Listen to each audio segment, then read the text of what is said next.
अपने ही चंचल मन को अपने ही बस में करके एकाग्रता, स्थिरता एवं स्वयं अपने आप में शांति का अनुभव करने के बाद स्वयं मैं कौन हूं को जानने की दृष्टि से साधना करते करते आज 1447 दिन हो गए। तारीख 23 अक्टूबर सन 2025।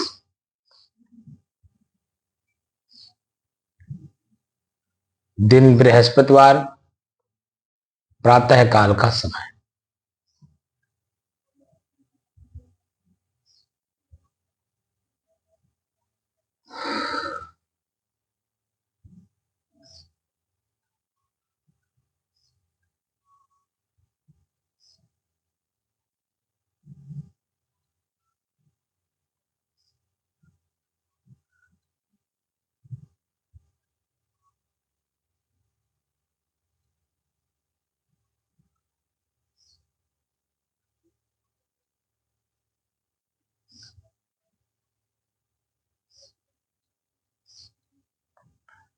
लगातार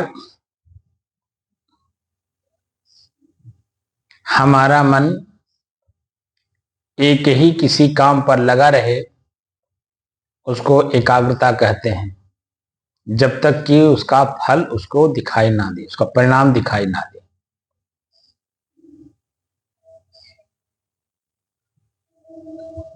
और लगातार काम करते करते जब तक उसका प्रतिफल दिखाई ना दे, वो 1 मिनट में है, वह कार्य 1 मिनट का है, 1 घंटे का है, या 1 दिन का है, या 1 सप्ताह का है, या 1 महीने का है, या 1 साल का है, या 1 पूरे जीवन का है, जब तक वह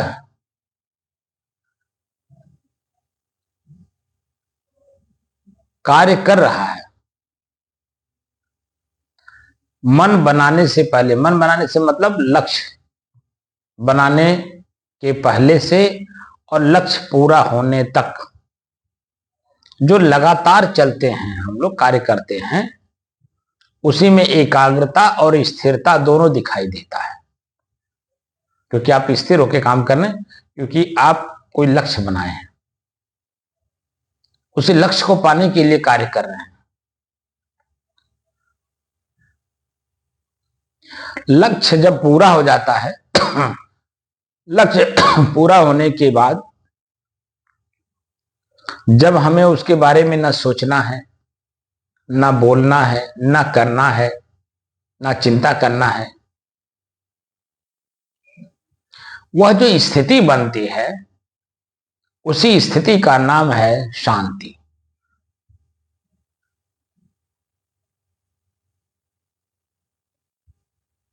और यह शांति बाहर की क्रियाओं में मिलती है, हमें दिखाई देता है। मैं कई बार जो उदाहरण दिया हूं, शादी, बेटी की शादी, बेटी जन्म ली तब से लेकर के जब तक बेटी का शादी ना हो जाए, वो अपने पति के साथ सकुशल अपने घर न चली जाए, तब तक माता पिता या गार्जियन उस बच्ची के हमेशा चिंतित रहते हैं, परेशान रहते हैं अंदर से, बार बार भय उनको सताया जाता है। जैसे जैसे बेटी बड़ी होती जाती है, उम्र के हिसाब से माता पिता के जो दिल हैं, मस्तिष्क हैं, चिंतन है, सोच है, कर्म है, वैसे वैसे और भारी होते जाते हैं।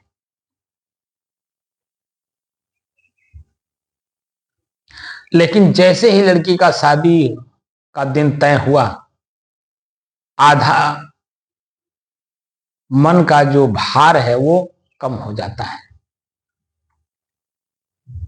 तिलक चढ़ गया, या आजकल जो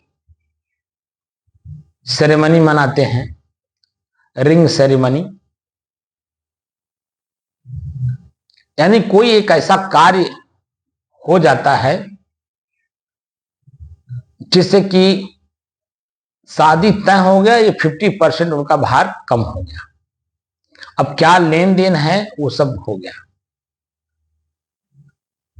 हम कितना खर्च कर सकते हैं, इनके साथ कितना व्यवहार कर सकते हैं बराबरी का, सब कुछ होने के बाद माने वही जो शादी तय हो गई, और शादी तय होने के बाद जो प्रथम प्रक्रिया होती है वह 25% और कम कर देता है माता पिता के भार को, चिंता को। और जिस दिन सिंदूरदान हो जाता है, लड़का लड़की के मांग में सिंदूर डाल देता है, माता पिता इतना रिलैक्स होते हैं। और वही मांग में सिंदूर भरने के बाद जब लड़की अपने पति के साथ माता पिता के सामने ही प्रसन्नता पूर्वक, आनंद पूर्वक जाती है, माता पिता की स्थिति कैसी बनती है, क्या आपने अनुभव किया? ये सब अनुभूतियां हैं। और ये जो मैं कौन हूं का जो प्रश्न का उत्तर ढूंढना है, ये बिना अनुभूति के होगा ही नहीं।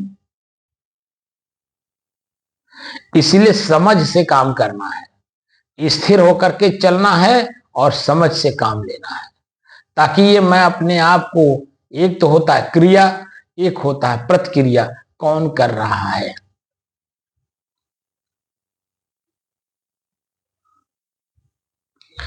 तो क्रिया प्रकृति में हो रही है, प्रतिक्रिया जो हम करेंगे अपने लिए करेंगे कि ये क्रिया किसने किया।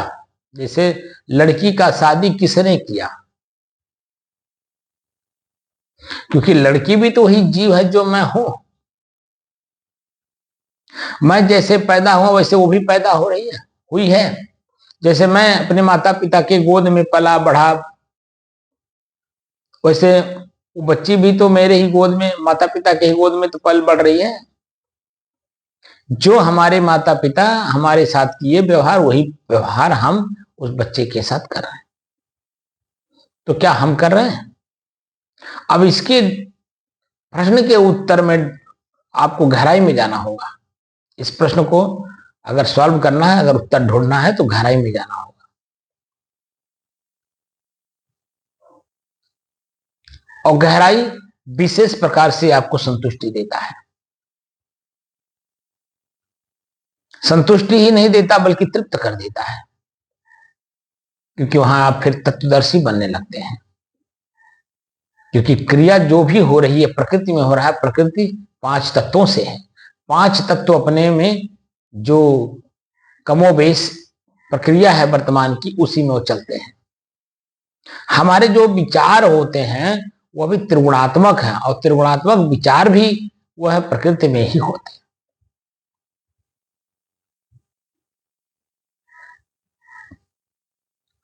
तो इन सब चीजों को जानने के लिए एक शब्द है ज्ञानेप्सा। आप लोगों को आज लग रहा होगा कि नया शब्द है ज्ञानेप्सा। अलग अलग लक्ष्य पे जाने के लिए अलग अलग ज्ञान की जरूरत है। अलग अलग शहरों में जाने के लिए अलग अलग जैसे रास्ते हैं, वैसे अलग अलग लक्ष्य को पाने के लिए अलग अलग रास्ते हैं। गोलोक जाना चाहते हैं तो गौ का पालन करिए, गौ का सेवा करिए। स्वर्गलोक में जाते हैं तो स्वर्गलोक जैसा कार्य करिए। सतलोक जाना चाहते हैं सतलोक जैसा काम करिए। ब्रह्मलोक में जाना चाहते हैं तो ब्रह्मलोक जैसा काम करिए। उसी तरह के रास्ते अपनाइए, उसी तरह की बोली भाषा रहन सहन खान पान सब उसी तरह से होगा। और अगर नरक में जाना है तो कुछ करना नहीं है, बस जो मन में उपजा वैसे काम करिए, किसी की संगत करने की भी जरूरत नहीं।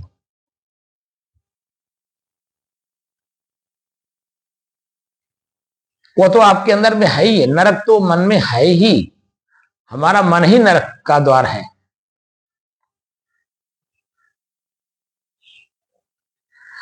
इस साधना के रिसर्च में किसी संत ने बताया है कि जल की मन की एक गति, जल और मन की जो गति माने चाल है, क्रिया है, वो एक है।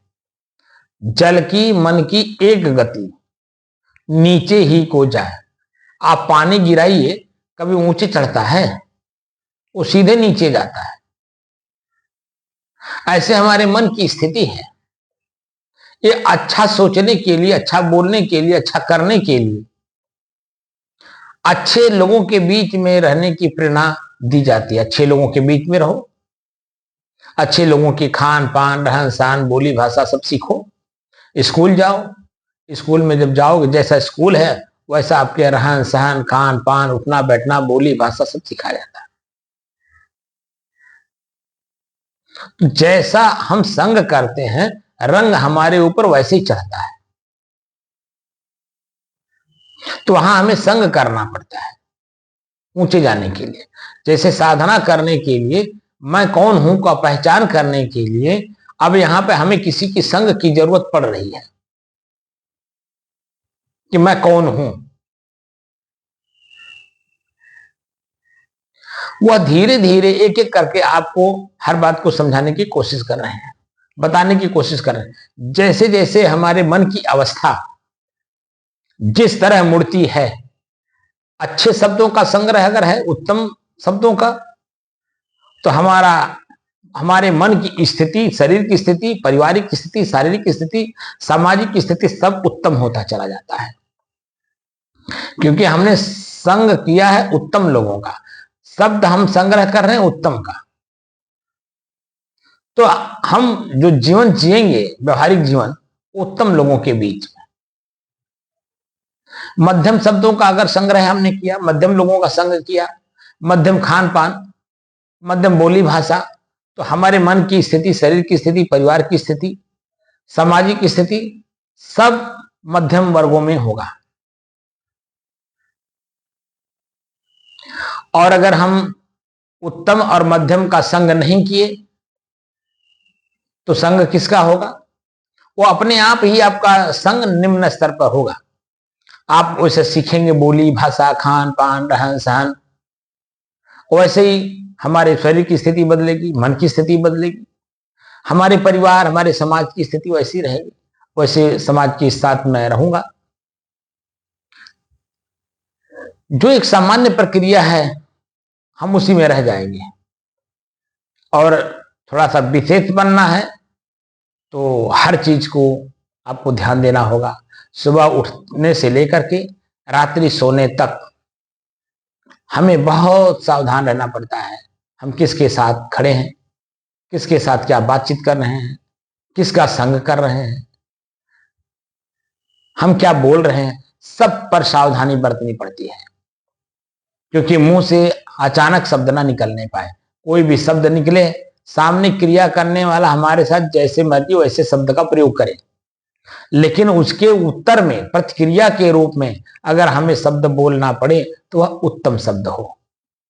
तो सोचकर, समझकर, देखकर हमें बोलना होगा, ताकि उसकी जो प्रतिक्रिया है मेरे ऊपर अगर आए तो एक सामान्य प्रक्रिया हो। ऐसी कोई प्रक्रिया ना होने पाए जिससे कि मेरा हाथ चल जाए, और हाथ भी कुछ उठा ले, डंडा उठा ले, ढेला उठा ले, पत्थर उठा ले, ईंट उठा ले, जो चला दे, चलाने के बाद उसका क्या परिणाम आएगा। यानी जोश को त्याग करके होश में रहना होगा, जोश को अपने बस में करना होगा। हमारे शरीर का जो जोश है वो जोश कंट्रोल में रहना चाहिए।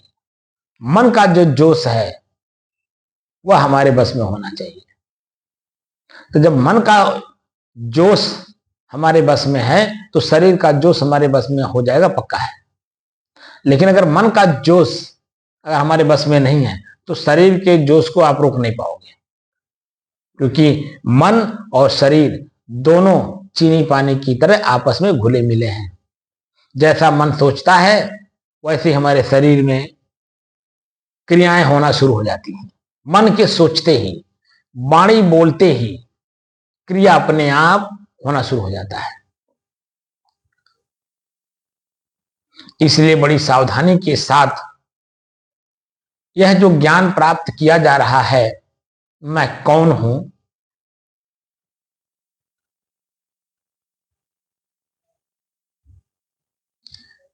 यह संसार का सबसे बड़ा काम किया जा रहा है। अब इस काम के आगे कोई काम नहीं है, क्योंकि इस त्याग मार्ग में आज तो लोग त्याग को ही त्याग दे रहे हैं, लेकिन फिर भी अभी भी वो स्थितियां हैं जैसे कोई व्यक्ति किसी फील्ड में बहुत पॉपुलर है और उसकी पॉपुलरिटी इतनी बढ़ गई है कि पूरा समाज उसको अपने दिल दिमाग में बसा लिया है एक उत्तम पुरुषों के रूप में। उसका भी एक समय सीमा है व्यवहारिक प्रक्रिया में। समय सीमा के पहले अगर वह उस क्षेत्र से अपने आप को वंचित करना चाहता है तो आम आदमी या मीडिया के लोग पूछते हैं आप कहां जा रहे हैं, या वो मीडिया के सामने आकर के खुद कहता है कि भैया मैं संन्यास ले रहा हूं। क्रिकेट जगत का कोई हो, फिल्मी दुनिया का कोई हो, राजनैतिक क्षेत्र के लोग हों, सामाजिक क्षेत्र के लोग हों जो पॉपुलर हैं, वो अंत में कहते हैं भैया मैं संन्यास ले रहा हूं।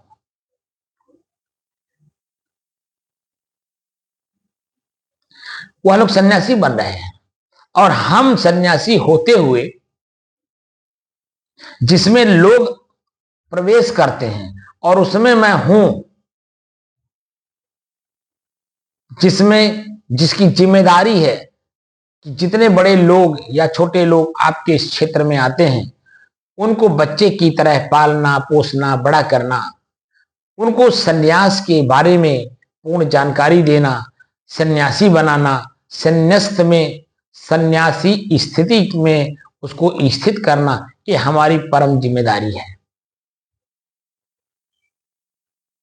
और हम क्या कर रहे हैं कि हम सन्यास से ही सन्यास ले रहे हैं। हम जो जीवन जी रहे हैं वो सन्यासी का, लेकिन भीतर भाव हमारा सन्यासी का नहीं है। सन्यासी का मतलब होता है बीच की स्थिति।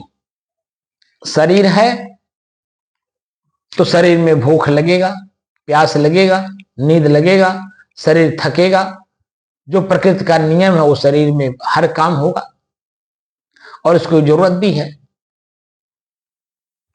और मैं स्वयं इस शरीर में हूं तो मैं को भी अपने आप में स्थित रखना है और शरीर की क्रियाओं को भी स्थिर रखना है। भोजन टाइम टाइम से मिले, इसकी व्यवस्था दूसरा कोई कैसे क्यों करेगा? आपका शरीर आपका है, आप उस गाड़ी में हो तो गाड़ी के मालिक आप हो, तो गाड़ी के मालिक होने का एहसास भी आप ही को करना होगा कि हम अपने गाड़ी को कैसे ड्राइव कर रहे हैं, कैसे चला रहे हैं और कैसे चलाना चाहिए। अगर सीनियर के साथ ट्रेनिंग ली है तो निश्चित है कि ड्राइवर आप रहेंगे, और अगर सीनियर के साथ ड्राइविंग का कोई भी क्रिया नहीं की है, उनकी सीनियरिटी का अनुभव आपने नहीं किया है, तो गाड़ी तो चलाओगे, लेकिन कैसे चलाओगे? जो सड़क पर आज दिखाई दे रहा है कि अपने तो जाएंगे ही जाएंगे, गाड़ी को भी लेके जाएंगे और गाड़ी के साथ अन्य लोगों को भी दुख देके जाएंगे।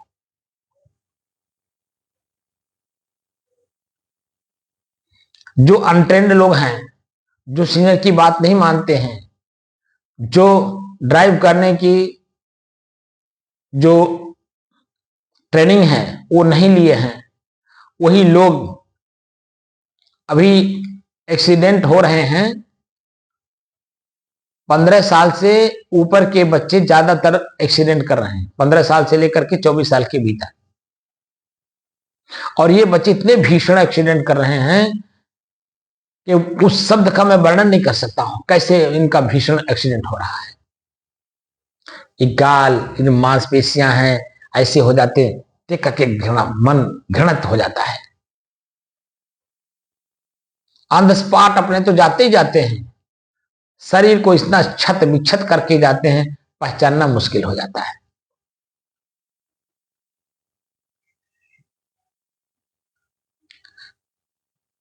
तो हम अपने शरीर रूपी गाड़ी को कैसे चला रहे हैं, इसकी ट्रेनिंग, हमको कैसे चलाना है, इसकी ट्रेनिंग माता से सीखना होता है। माँ जैसे जैसे हमारे संस्कारों को देती है, हम उसी संस्कार से संस्कारित होते हुए आगे बढ़ते हैं।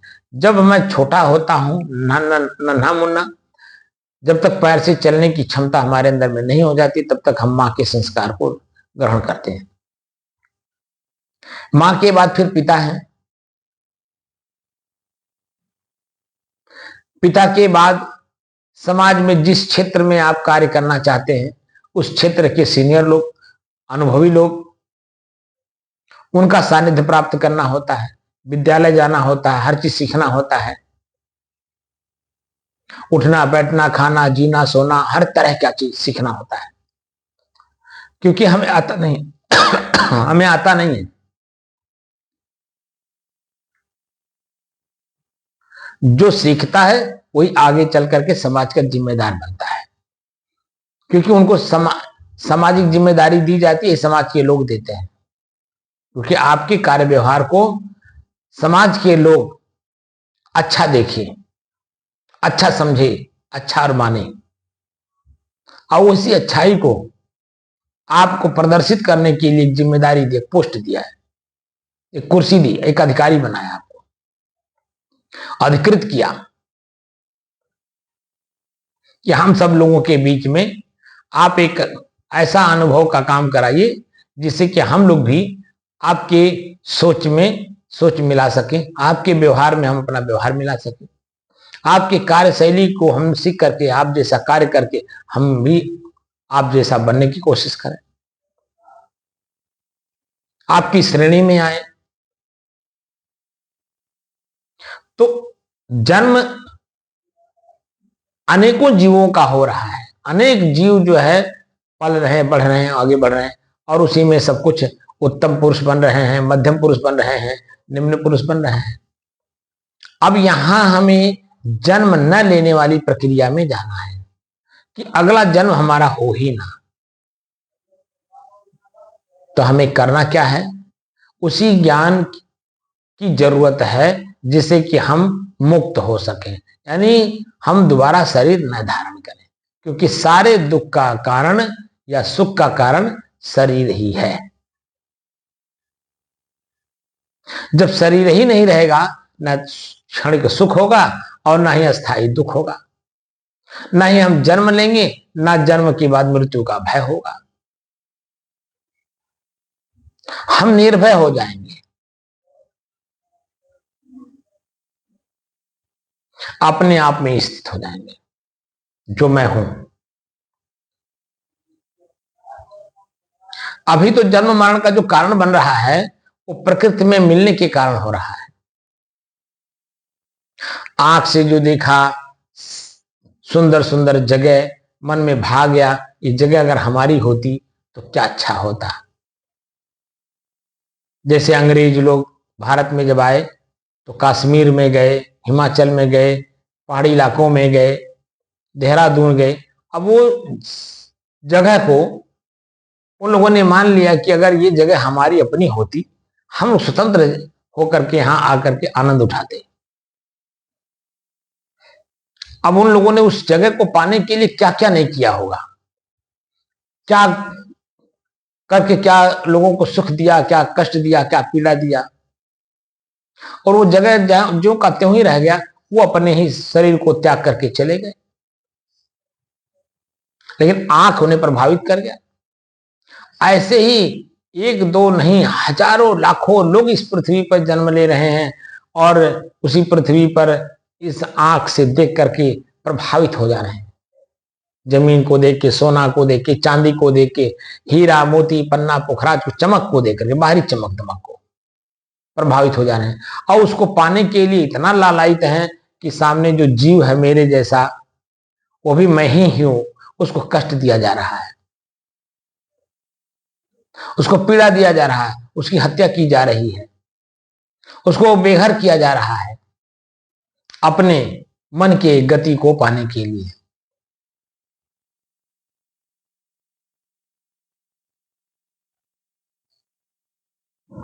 हमको उससे मुक्त होना है। तो मुक्त होने जैसा आप काम करना है। ज्ञानेप्सा जो शब्द है उसके बारे में जो मैंने लिखा है वह आप लोगों के सामने रख देता हूं। आप लोग अपना निर्णय करिए कि हमें किस तरह का ज्ञान चाहिए। सांसारिक ज्ञान चाहिए, सांसारिक लोगों के पास आप है ही हैं, वह मिल ही रहा है, चाहे थोड़ा हो, चाहे ज्यादा हो, चाहे कम हो, चाहे बेसी हो, जैसा भी है वो आपको प्राप्त है। अब हमारे जैसे संतों के सानिध्य में अगर आपको रह करके मोक्ष रूपी फल प्राप्त करना है, मोक्ष को समझना है, मोक्ष में वर्तमान में स्थित होना है, तो उसकी ज्ञानेप्सा अलग होगी।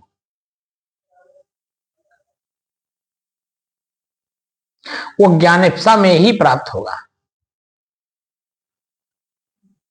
ज्ञानेप्सा शब्द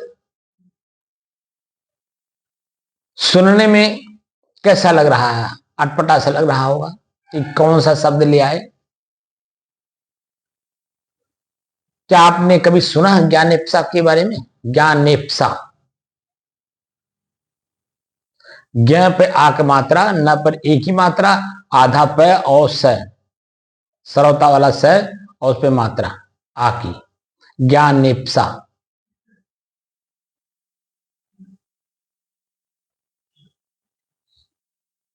उसी के बारे में हम आप लोगों को जानकारी देना चाहते हैं कि जब जैसे जैसे हम भीतर प्रवेश करते जाएंगे, बाहर की चीजें छूटेंगी, अपने आप छूटेंगी, मैं कौन हूं के परिचय में। तो ज्ञानेप्सा क्या है और ज्ञानेप्सा की हमें जरूरत है या नहीं?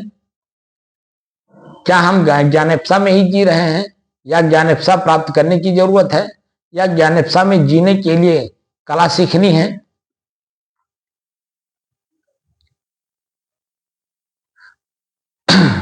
तमाम प्रश्न जो उठेंगे उसको कैसे आप सॉल्व करेंगे, इसको सुनने के बाद आप अपने आप निर्णय ले लेंगे कि हम इस तरह से जाएंगे तो ज्ञानेप्सा में रहेंगे।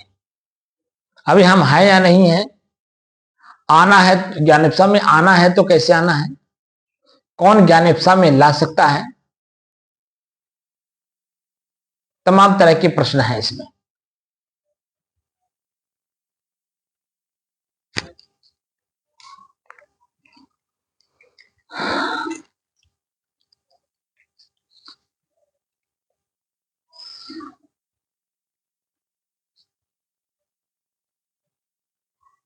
ज्ञान की आकांक्षा,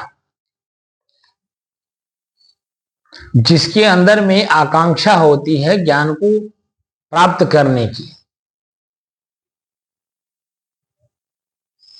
तो आकांक्षा क्या है, ज्ञानेप्सा क्या है, अभी इसी में समझ में आएगा।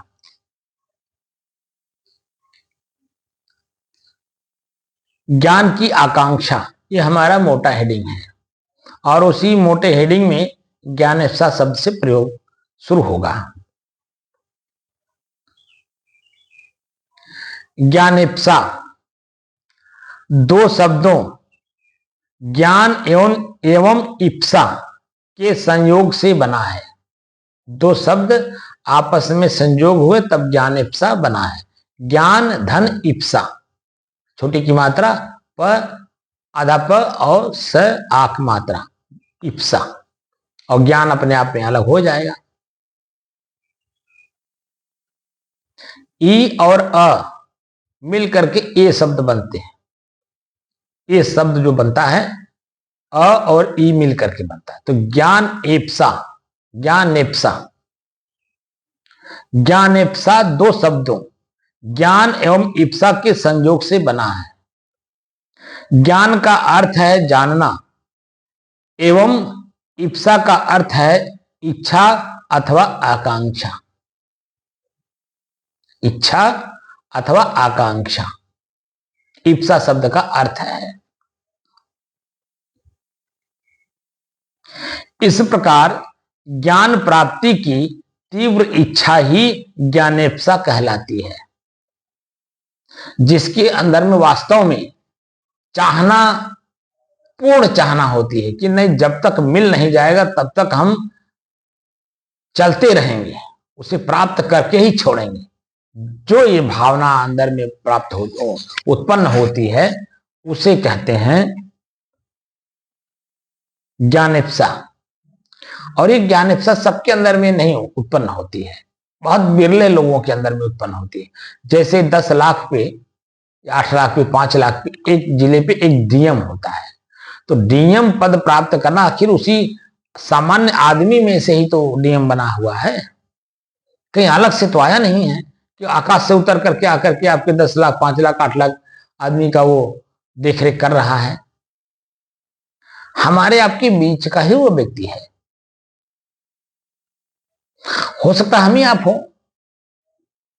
अब हमारे अंदर में उस तरह की ललक नहीं थी कि हम भी डीएम बने।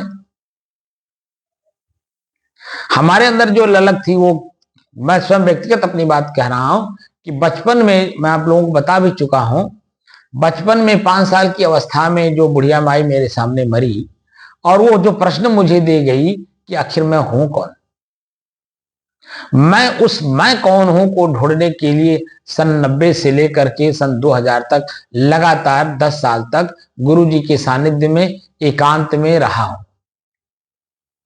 सिर्फ 2 ही लोग थे, गुरुजी थे, मैं था। और गुरुजी इसके हमारे माहिर थे। स्वरूप स्थित शब्द का प्रयोग वो करते थे, स्व में स्व को कैसे स्थित किया जाए, लेकिन वो बात मेरे समझ में नहीं आती थी क्योंकि शुरुआती दौर था ना। लेकिन ये अंदर मेरे में अच्छाई था कि मैं पूर्ण समर्पित था। वो कहते थे उठ तो उठता था, कहते थे बैठ तो बैठता था। मतलब वो जितना ठेलते थे उतना ही मैं चलता था, उससे ज्यादा नहीं चलता था, यानी उतना ही करता था जितना वो हमें काम सौंपते थे। जिस समय में जो कार्य वो कहते थे करने के लिए, मैं भूख नहीं देखता था, प्यास नहीं देखता था, नींद नहीं देखता था, रात और दिन नहीं देखता था। जो काम जब भी कहते थे करने के लिए तुरंत करता था। और उससे वो अनुभूति हमें कराना चाहते थे कि इनको हम ऐसा बना दें। और वो 4 शब्द जो है साल भर के बाद एक हमारे सामने 4 शब्द का प्रयोग करते थे। पहला है स्वबस, स्वतंत्र, स्वच्छंद और निर्द्वंद। साधु अगर निर्द्वंद नहीं हुआ तो साधु भेष का भी कमी रह गई है, उसका पालन करना।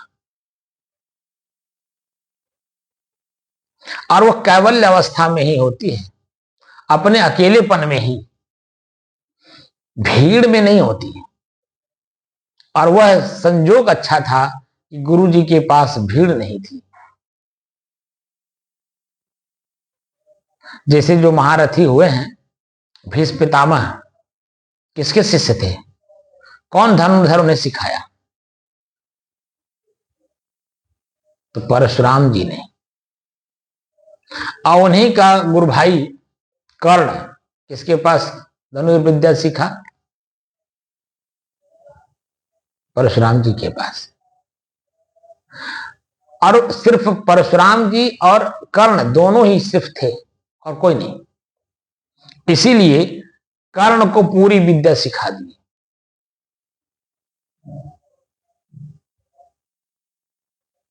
और भीष्म पितामह भी उस समय में अकेले थे, जिस समय में वो विद्यार्थी जीवन में थे। तो अब देखिए कर्ण के परशुराम जी के साथ रह करके कर्ण अकेले अपने समय में और अपने ही समय में भीष्म पितामह अकेले थे। तो गुरु की सारी विद्या कर्ण भी सीख लिए थे और भीष्म पितामह भी सीखे थे। अब वहीं आप देखिए भीड़ में क्या होता है। अब राम राम कैसे हो गए? 14 साल तक वन में रहे, तो आप लोगों को पता है। सीता स्वयंवर के बाद जब उनको राज सिंहासन मिलना था, अगले दिन उनका राज सिंहासन होना है, रात ही में वो सिस्टम बदल गया। सुबह उनको जंगल जाना पड़ा। ये तो आप लोग भली भांति जानते हैं। उसके पहले 5 साल की अवस्था से लेकर के और सीता स्वयंवर तक जिस भी उम्र में हुआ हो, वो पूरा समय किसके साथ उन्होंने बिताया?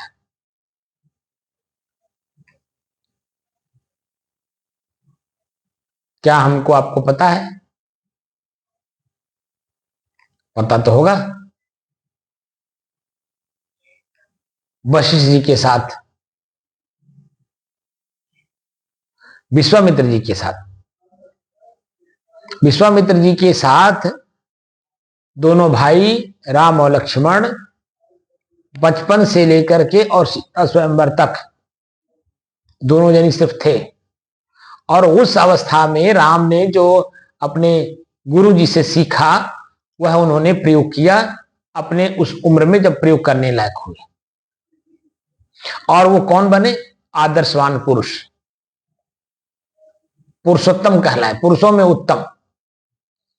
क्योंकि मनुष्य थे तो मनुष्य गुण उन्होंने धारण किया। किसके द्वारा? विश्वामित्र जी के द्वारा। और वही गुण जो सीखा उन्होंने उनके साथ में रह करके, वही जब वो राज सिंहासन त्याग करवा करके जब उनको जंगल जाने की आदेश दिए गए तो बड़ा खुश हुए अंदर अंदर कि हमें 14 साल तक संत महापुरुषों के बीच में रह करके बहुत अच्छी अच्छी चीजें सीखने को मिलेगा। और सीखे भी, प्रयोग भी किए। जैसी स्थिति परिस्थिति वर्तमान की थी वैसा उन्होंने कार्य किया। दूसरे, आप भगवान कृष्ण को ले लीजिए, संदीपनी ऋषि के आश्रम में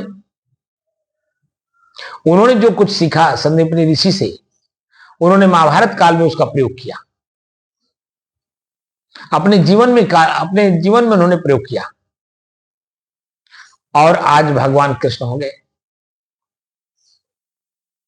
हम उनकी आराधना करते हैं, उनकी पूजा करते हैं, उनका सम्मान करते हैं। तो संत के सानिध्य में जो चला गया, निश्चित है अगर वो पूर्ण रूप समर्पित है तो निश्चित है वो अन्य आम आदमियों में तो विशेष हो ही जाएगा। क्योंकि गुरु महाराज जो सिखाएंगे वो बच्चा पूर्ण रूप में सीखता है, वो विद्यार्थी सीखता है। क्योंकि मैं गुरु जी के पास सीखने आया हूं, जानने आया हूं, समझने आया हूं, प्रयोग करने की कला सीखने आया हूं। ज्ञान सबके पास है, ज्ञान का प्रयोग सबके पास नहीं है।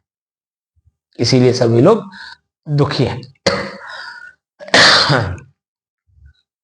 हमें सुखी होना है।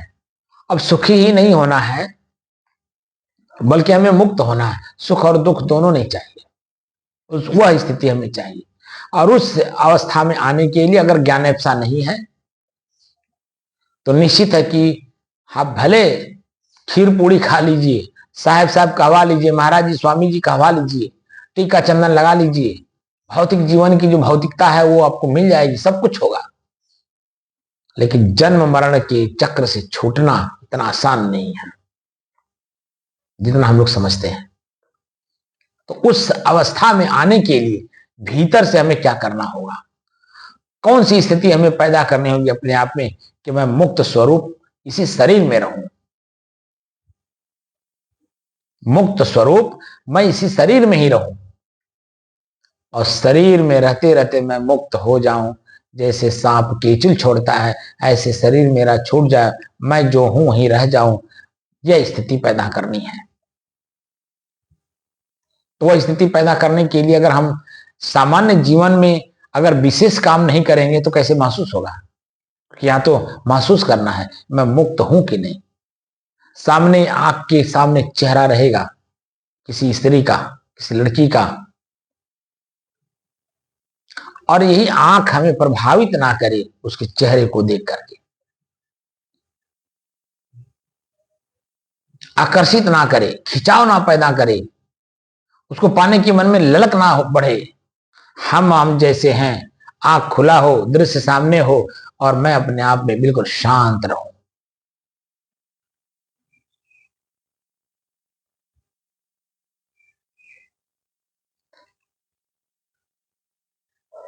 ज्ञानेप्सा दो शब्दों ज्ञान एवं इप्सा के संयोग से बना है। ज्ञान का अर्थ है जानना एवं इप्सा का अर्थ है इच्छा अथवा आकांक्षा। इस प्रकार ज्ञान प्राप्ति की तीव्र इच्छा ही ज्ञानेप्सा कहलाती है। ज्ञानेप्सा उस आंतरिक लालसा की द्योतक है जो मनुष्य को सत्य, तर्क और अनुभव के माध्यम से जीवन के गूढ़ रहस्यों को समझने की प्रेरणा देती है।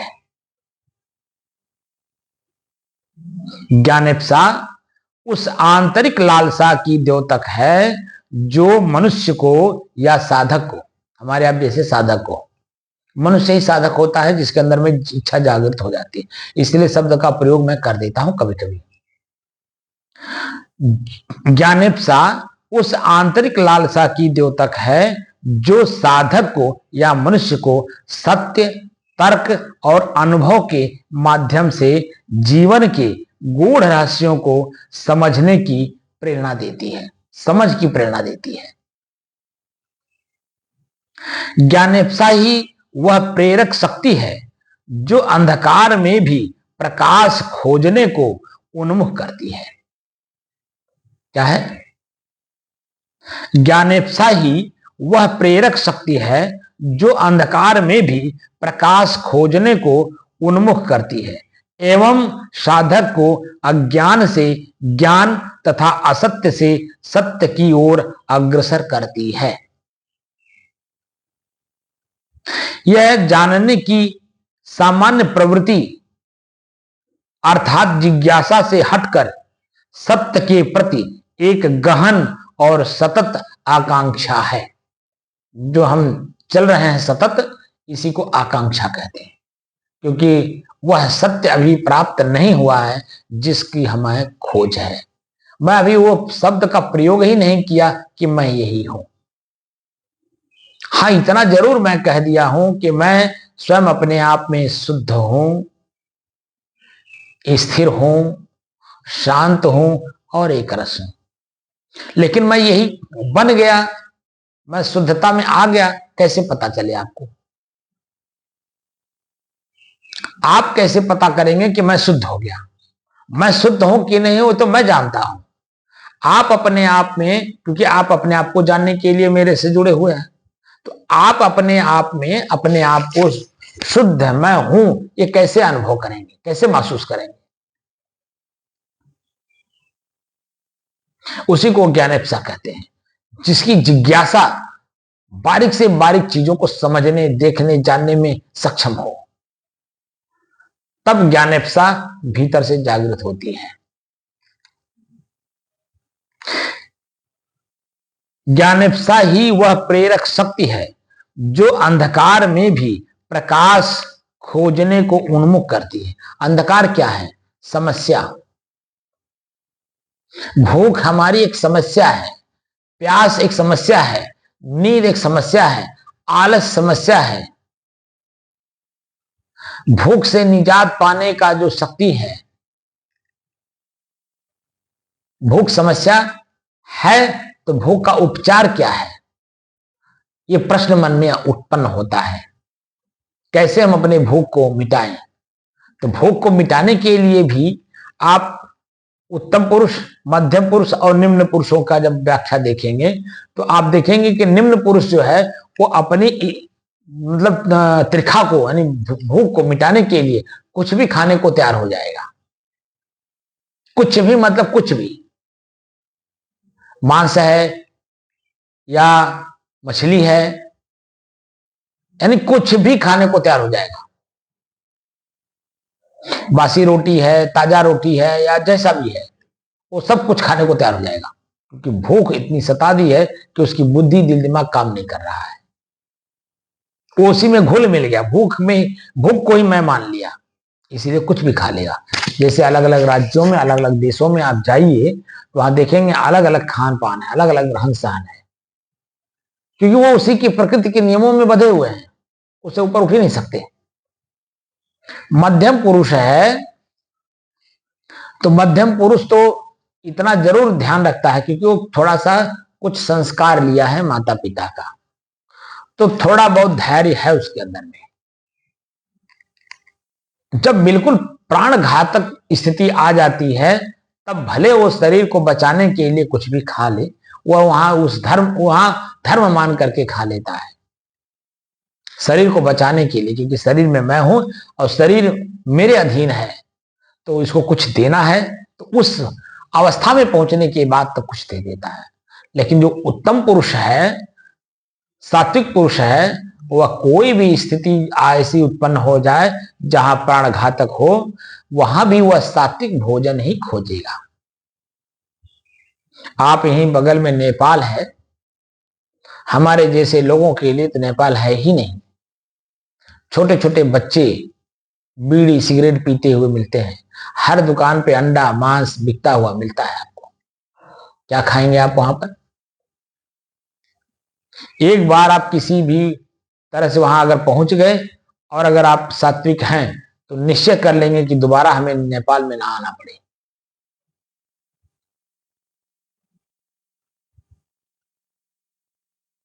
तो ऐसी स्थितियां पैदा होती हैं जहां हमें कुछ नहीं मिलता है। अब तो पर्यटक होने के नाते, पर्यटक स्थल होने के नाते, लोग आने जाने के नाते अब कुछ फल वगैरह मिल जाते हैं। कुछ लोग यहाँ के लोग गए हुए हैं तो वो लोग थोड़ा सा धार्मिक प्रवृत्ति का होने के नाते कुछ सात्विक चीजें रखते हैं। मैं भी एक बार ऐसे फंस गया। कुछ भगत हमारे घर आए हुए थे, महाराज जी का आदेश था कि इनको घुमा लाओ नेपाल, चले जाओ इनके साथ। मैं चला गया। वह दुर्दशा हमारी हुई कि हम क्या बताएं।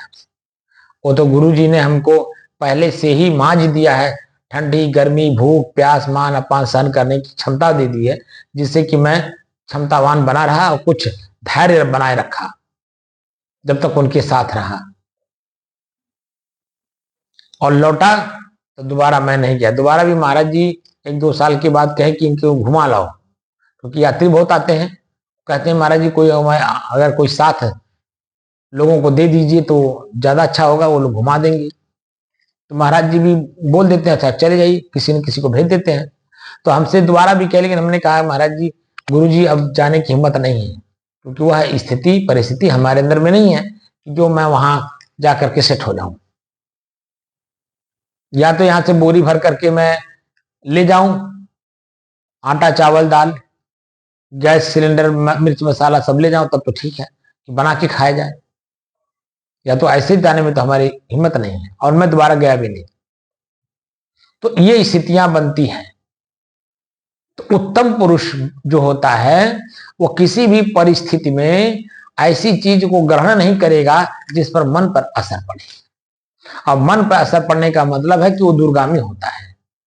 आपने मांस खा लिया तो आपके शरीर का मांस, वह शरीर में जो रहा जीव है वो जरूर आपके मांस को खाएगा। इतनी ऊंची बात अभी आप समझ नहीं पाओगे, ऐसा होता है। ज्ञानेप्सा ही वह प्रेरक शक्ति है जो अंधकार में भी प्रकाश खोजने को उन्मुख करती है एवं मनुष्य को अज्ञान से ज्ञान तथा असत्य से सत्य की ओर अग्रसर करती है। यह जानने की सामान्य प्रवृत्ति अर्थात जिज्ञासा से हटकर सत्य के प्रति एक गहन और सतत आकांक्षा है, सतत जब तक वो मिल ना जाए। जब हम चहुं ओर स्वयं अपने अस्तित्व अथवा किसी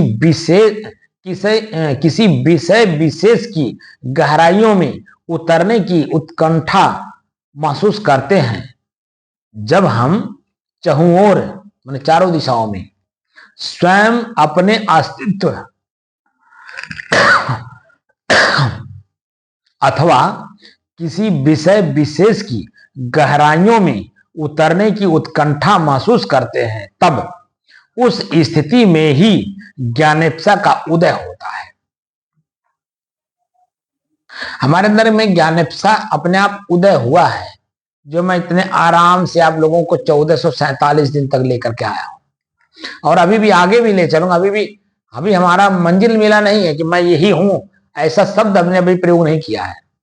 अभी तो रास्ता चल रहे हैं, रास्ते में जो पड़ाव आ रहे हैं उसके बारे में जानकारी दे रहा हूं कि जैसे जैसे मन वृत्तियां हमारी शांत होती जाती हैं, वैसे वैसे जो है वो कौन कौन से पड़ाव आते हैं, कौन से पड़ाव हमें फिर भ्रमित करते हैं, भ्रमित करके फिर कौन दिशा में ले जाते हैं, कोई पता नहीं चलता है। इसलिए मैं उन पड़ावों के बारे में जानकारी दे रहा हूं कि जहां आपको जानना है, देखना है, समझना है, लेकिन प्रयोग नहीं करना है। प्रयोग तो कतई नहीं करना है, सिर्फ देखना है, जानना है, समझना है, और उसको वहीं देखने जानने के बाद समझदारी बढ़ गई, फिर आगे बढ़ जाओ। वहां लिप्त होने की जरूरत नहीं, अगर लिप्त हुए तो वहीं रह जाओगे।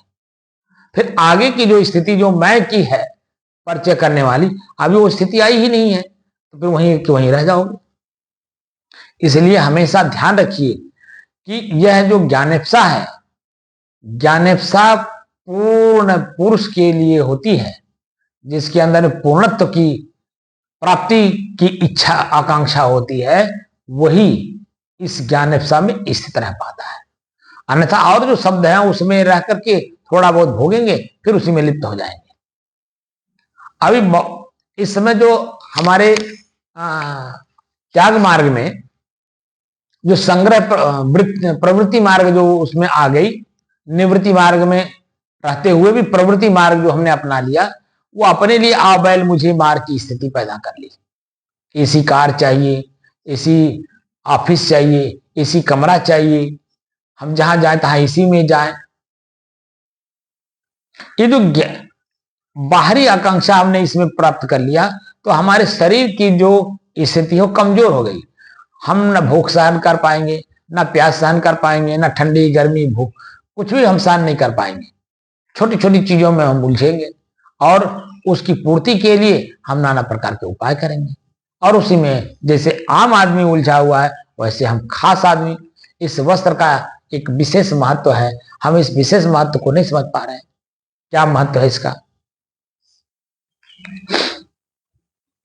जब हम चहुं ओर स्वयं अपने अस्तित्व अथवा किसी विषय विशेष की गहराइयों में उतरने की उत्कंठा महसूस करते हैं, तब उस स्थिति में ही ज्ञानेप्सा का उदय होता है। यह वस्तुतः जिज्ञासा से एक कदम आगे की अवस्था है। यह वस्तुतः जिज्ञासा से एक कदम आगे की अवस्था है। जिज्ञासा प्रश्न को जन्म देती है। जिज्ञासा प्रश्न को जन्म देती है, जबकि ज्ञानेप्सा उत्तर प्राप्ति हेतु उचित कर्म एवं साधना का क्रियान्वयन करती है। जिज्ञासा प्रश्न को जन्म देती है, ये क्या है, क्यों है, कब के लिए है, किसके लिए है, ये जो प्रश्न है ये जिज्ञासा का है। जिज्ञासा प्रश्न को जन्म देती है, जबकि ज्ञानेप्सा उत्तर प्राप्ति हेतु, ये क्या है उसका उत्तर ढूंढने के लिए जो इच्छा जागृत होती है, उस जिज्ञासा प्रश्न को जन्म देती है, जबकि ज्ञानेप्सा उत्तर प्राप्ति हेतु उचित कर्म एवं साधना का क्रियान्वयन करती है। ज्ञानेप्सा में साधक केवल जानना ही नहीं चाहता है, अपितु अनुभव करना चाहता है एवं सत्य के साथ एकात्म होना चाहता है। मतलब मैं अब उसको प्राप्त कर लिया, वहां तक वो जाना चाहता है, वो है ज्ञानेप्सा धारण करने वाला साधक।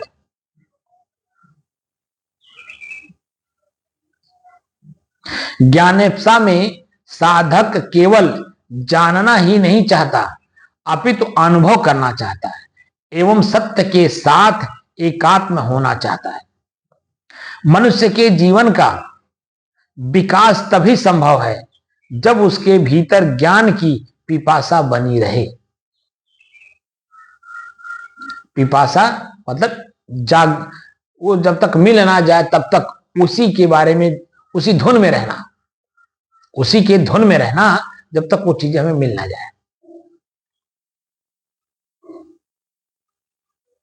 ज्ञानेप्सा में साधक केवल जानना ही नहीं चाहता, अपितु अनुभव करना चाहता है एवं सत्य के साथ एकात्म होना चाहता है। वही हो जाना चाहता है जो चाहता है।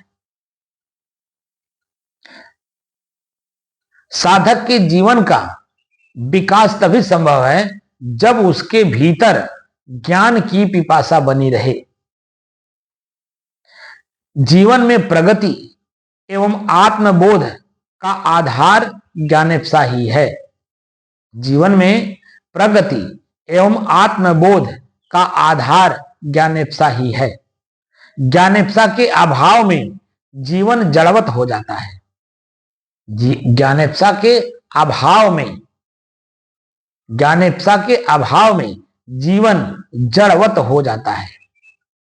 न उसमें खोज का आनंद होता है, न ही सृजन की लय यानी लगन होती है। न उसमें खोज का आनंद होता है, न ही सृजन की लय। यह ज्ञानेप्सा ही है जो साधक को अध्ययन के लिए प्रेरित करती है। यहां छात्र शब्द का प्रयोग हुआ है। स्कूल में जो विद्यार्थी विद्याध्ययन करने जाते हैं अपने लक्ष्य के प्रति, उसकी भी यहाँ पे जिक्र है। तो वह भी जो विद्यार्थी है वह भी ज्ञानेप्सा में ही है कि मुझे वो पद चाहिए जो मैं चाहता हूं। वो पद क्या है? आईएएस बनना।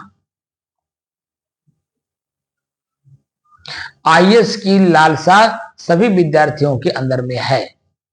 अब उस आईएएस की पद प्राप्त करने में जो बीच में रुकावटें हैं अनेकों प्रकार की, जो उसको सहन करने में सक्षम होगा वही उस लक्ष्य तक पहुंच पाएगा।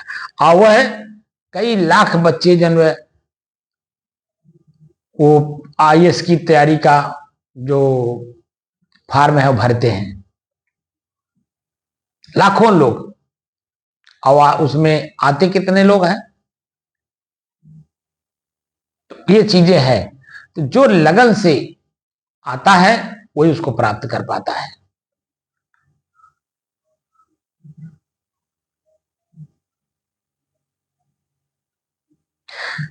साधक के जीवन का विकास तभी संभव है जब उसके भीतर ज्ञान की पिपासा बनी रहे।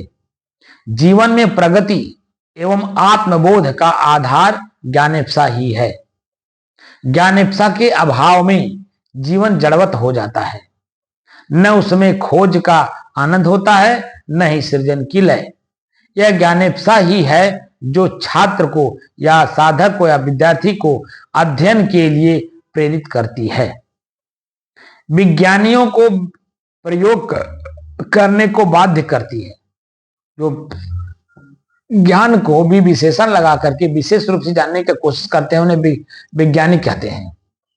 तो विज्ञानियों को प्रयोग करने को बाध्य करती है और साधक को सत्य की खोज में तप करने का साहस देती है।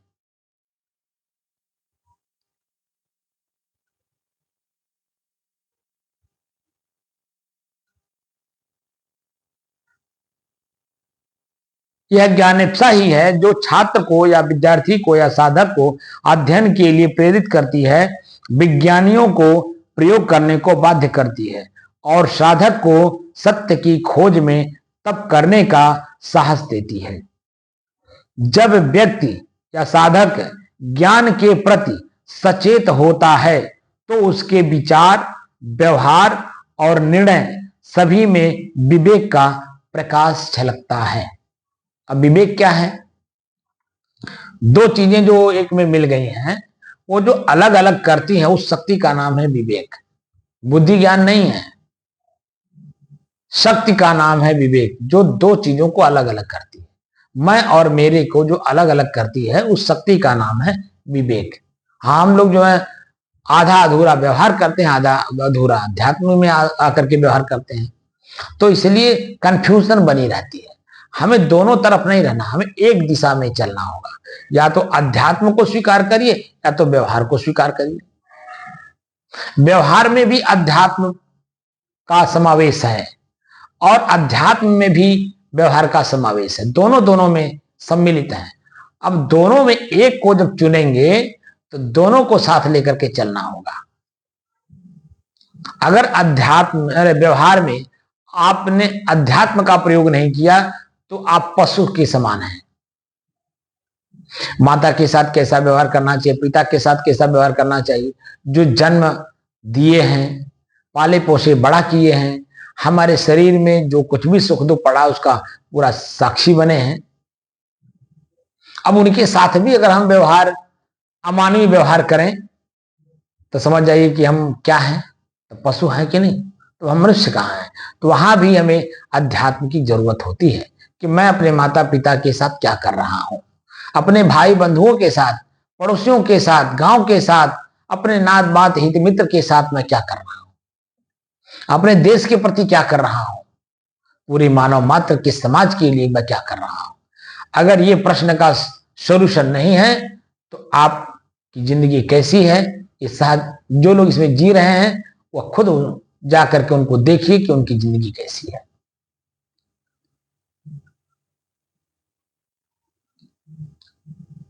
यह ज्ञानेप्सा ही है जो छात्र को या साधक को या विद्यार्थी को अध्ययन के लिए प्रेरित करती है, विज्ञानियों को प्रयोग करने को बाध्य करती है और साधक को सत्य की खोज में तप करने का साहस देती है। जब साधक ज्ञान के प्रति सचेत होता है तो उसके विचार, व्यवहार और निर्णय सभी में विवेक का प्रकाश झलकता है। भारतीय संस्कृति में सर्वत्र ज्ञानेप्सा का महत्व झलकता है, सभी जगह। ज्ञानेप्सा युक्त साधक सदा गतिशील रहता है और गतिशीलता ही जीवन है। जो हमारा ये जीवन चल रहा है ये गतिशीलता में ही चल रहा है, ज्ञानेप्सा के आधार पर। लेकिन अब हमें चाहिए मोक्ष, तो क्या करना चाहिए? तो गति को रोकना होगा, गतिशील बनने से अपने आप को मुक्त करना होगा। यानी जो क्रिया हमें जीवन की ओर ले जाता है अब हमें उल्टा करना होगा, ऐसी क्रिया करें कि हमें जीवन की ओर ना ले जाए। जीवन क्या है? हमारा श्वास। एक एक श्वास हमारे सारे क्रियाओं को देखता है। अब हमें करना क्या है? हम श्वास को ही देखना शुरू करें कि किस क्रिया में हमारे श्वास की गति कैसी चल रही है। अगर हम किसी के प्रति द्वेष रखते हैं हमारे श्वास की गति कैसी है। अगर हम किसी के प्रति प्रेम रखते हैं तो हमारे श्वास की गति कैसी चलती है। और अगर हम दोनों से मुक्त हैं तब हमारे श्वास की गति कैसी है। अब हमें इसी में चलना है। तो अगर गतिशीलता है तो जीवन है, तो हमें करना क्या है, गतिशीलता को ही रोक देना है, जिससे कि हम मोक्ष की ओर प्रस्थान कर सके। यानी क्रिया ही रोक दें। आंख देखे खुला रहे, लेकिन वो जो दृश्य है उस दृश्य में मैं कुछ और देखूं। क्या देखूं? उसका परिणाम। भगवान शंकर को कहते हैं तीसरा नेत्र था। तो तीसरा नेत्र का मतलब ही होता है परिणाम। कर्म करने से पहले ही कर्म का परिणाम अगर आपके सामने उपस्थित हो जाए मस्तिष्क में कि इसका यह परिणाम मेरे सामने आने वाला है, तो क्या वो क्रिया आप करेंगे? कतई नहीं करेंगे। क्योंकि आपको मालूम चल गया कि चोरी करने से मैं पकड़ा जाऊंगा, मेरी बड़ी बेइज्जती होगी, इसी समाज में मेरे मुंह पे कालिक पोत करके घुमाया जाएगा। और कालिक ना भी रहे तो कालिक अपने आप लग जाता है, क्योंकि सभी लोग हमारे इस व्यवहार से नाखुश हैं, नापसंद हैं, उत्साहित और आनंदित नहीं है। इसलिए कार्य करने से पहले उसका परिणाम जब समझ में आ जाता है तो हम कार्य को रोक लेते हैं। ये तो मैंने चोरी का एग्जाम्पल दिया। काम वासना की पूर्ति हेतु दूसरे के शरीर की जरूरत है। अगर काम वासना पूर्ति के लिए दूसरे के शरीर की जरूरत है तो उस शरीर में जो जीव है, चेतना है, उसकी भी तो कुछ अपनी कामना, इच्छा, आकांक्षा होगी। और क्या उसको पूरा करने की शक्ति आप में है? अगर है तो सामान्य जीवन चलेगा, अगर नहीं है तो विशेष प्रक्रिया में आ जाएंगे आप। तब क्या क्या होता है समाज को आप पढ़िए, खुद देखिए कि जो लोग चाहते तो हैं कि हमारे पास सब कुछ सुख सुविधाएं उपलब्ध हों, लेकिन उन सुख सुविधाओं में हम अपने आप को कितना आश्वस्त हैं कि हम दूसरे की इच्छा पूर्ति कर लेंगे अपनी इच्छा पूर्ति में, ये तो सहज ही समझा जा सकता है। प्रयोग करके देखिए। तो ज्ञानेप्सा हमको अपनी तरफ मोड़ती है। एक होता है क्रिया, एक होता है प्रतिक्रिया। तो क्रिया मैं कर रहा हूं, तो क्या मैं वास्तव में क्रिया कर रहा हूं? तो प्रतिक्रिया करिए कि क्रिया कर कौन रहा है।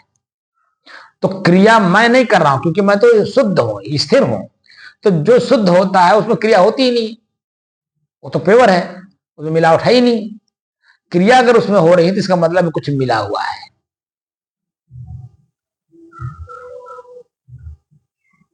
तो क्या मिल गया? इच्छा, कामना, वासना, आकांक्षा। अब इसको हमें मुक्त होना है, तो हम बिल्कुल शांत रहेंगे, आंख बंद। भीतर से हम किसी भी प्रकार के शब्द को जागृत ही नहीं होने देंगे।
है।